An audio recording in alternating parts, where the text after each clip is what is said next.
ئەمڕۆ کە 21 مانگە تا 23 مانگ کاتژمێر 12 شەو محکومین بە بڕیاری قەدەغکردنی هاتوچۆ کە لەلایەن وەزارەتی ناوخۆی حکوومەتی هەرێمی کوردستان دەرچووە سەعات 6 تاوەکو 12 شەو قەدەغەی هاتوچۆ وەکو خۆی بەردەوام دەبێت.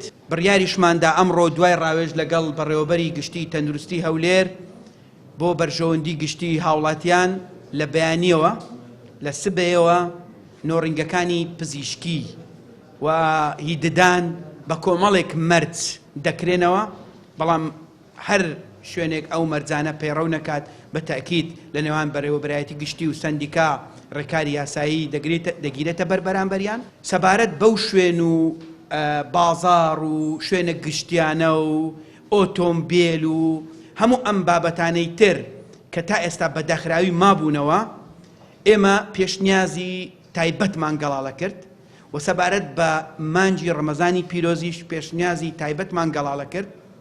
ڕۆژی 24 مانگ بە تەنسیق لەگەڵ وەزارەتی ناوخۆ و وەزارەتە پەیوەندیدارەکان بڕیاری پێویستیان لەسەر دەدرێت. شتیوان بەخوا لە 24 مانگ زۆربەی هەرە زۆری ئەو شوێنانەی کە تا ئێستا بەداخراوی مابوونەوە دەکرێنەوە. ئەمڕۆ پێمان ناوەتە 9مین ڕۆژ هیچ حاڵەتێکی توشبوونی کۆرۆنا لە سنووری پارێزگای هەولێر ڕووی نەداوە.